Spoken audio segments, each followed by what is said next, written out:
Number 8, those who can afford to make Umrah before Ramadan comes, they should do so. And those who are able to perform Umrah in Ramadan should do so. Remember that Umrah in Ramadan is equivalent to a Hajj. And so if someone is able to do this and you have the opportunity, then do so. To make Umrah before Ramadan, visit the house of Allah subhanahu wa ta'ala, to prepare for Ramadan. And if you're able to do it in Ramadan, it's even greater, because the Umrah in Ramadan is rewarded as a Hajj. What a great blessing this is. But the point that we need to recognize is that there is a need for us to connect with the center of Islam, with the heart of Islam. And that throbbing heart is Al-Qura, as Allah subhanahu wa ta'ala mentions in the Quran. It's the mother of all places, the mother of all cities and towns and villages. Al-Qura, Mekkatul Mukarrama, the city that Allah subhanahu wa ta'ala made the most special city on this earth, and chose that place to establish His first house of worship, Masjid al-Haram, Al-Ka'batul Musharrafa, and for us now to have that ongoing connection with that center of Islam, that first house of worship established for the worship of Allah subhanahu wa ta'ala. And the Umrah, or the lesser pilgrimage, which can be done at any time in the year, is something which helps to achieve this objective in order for us to prepare for the blessed month of Ramadan. Number 9, start giving Sadaqa daily, no matter how little it is. Make it a habit, like eating and drinking, to give Sadaqa. Get in the habit of spending for Allah subhanahu wa ta'ala. Yes, no matter how little it is. I give you a wonderful example of the noble companion Sayyidina Abu-Dharr al-Ghifari radiallahu anhu. This noble companion of the Prophet sallallahu alaihi wasallam, he used to give Sadaqa after each and every salah, when he would pray in Masjid al-Nabawi in Medina. When he finished his prayer, he would go out of the masjid and he would look around for someone that he can give Sadaqah to, and he would give it to them.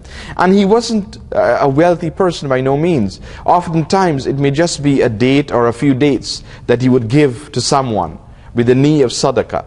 And he would do this after each salah, 5 times every day. And then some of the Sahabas asked him, "Ya Abu Dharr, why do you do this? We notice you give Sadaqah after each and every salah. Why are you doing this?" And then he told them, "Do you not read the book of Allah? Do you not recite the Quran? Every time Allah subhanahu wa ta'ala commands us in the Quran to pray, He commands us to spend in His way. وَأَقِيمُوا الصَّلَاةَ وَآتُوا الزَّكَاةَ." Wherever in the Quran, without any exception, wherever in the Quran Allah subhanahu wa ta'ala commands us to pray, He also commands us to spend in His way. And it's there in the Quran. So Abu Dharr al-Ghifari saw that, and he lived it. He lived it. And so the Sahabas knew why he was doing it, and they started to do the same as well. To strive in whatever little way we can to give, spend in the way of Allah subhanahu wa ta'ala. If we knew of the great blessings of Sadaqah, of spending in the way of Allah, we would keep nothing with us. We would give it all, we would give it for Allah subhanahu wa ta'ala. Because Allah subhanahu wa ta'ala is the one who gives to us. And when we spend for His sake and pleasure, He spends on us, He gives to us as well. So start to give Sadaqah daily to prepare for the blessed month of Ramadan. Find time to pray extra nawafil salah, such as Salatul Duha, Qiyamul Layl, Salatul Tahajjud. Yes, try to find some time in our busy day to perform the nawafil salah, the extra optional prayer throughout the day. There are those nawafil salah at the time of the 5 daily fard prayer. Then we should try to do that. When we do our fard prayer, we try to do our sunnah and do our nawafil as well. And then there are other nawafil salah in between the 5 daily fard salah that we should learn about, we should know about, and then do that. For example, after sunrise, in the morning after Fajr, there's Salatul Ishraq. And then in the mid-morning, there's Salatul Duha. And then After Salat al-Maghrib, between Salat al-Maghrib and Salat al-Isha, there's Salat al-Awwabin. And then in the night, there's Salat al-Tahajjud. And then Salat Nafila, or the Nafil Salah, can be done at any time. Other than the times that it's prohibited to pray, such as when the sun is at its midpoint and midday, when the sun is rising in the morning, when the sun is setting in the evening. Other than that, it's open time for nafil salah, for us to do as much as we are able to do. So find some time, maybe 10 minutes or so every day, that we can do some extra rakat of nafil salah in order to prepare for the blessed month of Ramadan. Number 11, spend more time reading Islamic books, especially the Holy Quran and books on seerah and hadith and fiqh and so on. Yes, we should try to get some time in our routine, in our schedule, to read Islamic books. And the most important book is the book of Allah, the Holy Quran. And we said every day we should try to recite from this Quran. Now, in addition to that, in addition to reciting the Quran, perhaps we should get the translation of the Quran in a language that we understand, for example English, and recite from that translation, so that we can start to know something more about the meaning of the book of Allah subhanahu wa ta'ala. And then the books of seerah, the life history of the Prophet sallallahu alaihi wasallam, and the books of hadith and the books of fiqh and so on. Try to read Islamic books so we'd gain knowledge of what Allah subhanahu wa ta'ala and His noble messenger Rasulullah sallallahu alaihi wasallam would want us to do. Find time to help others with your wisdom, your knowledge and other talents. Try to help others.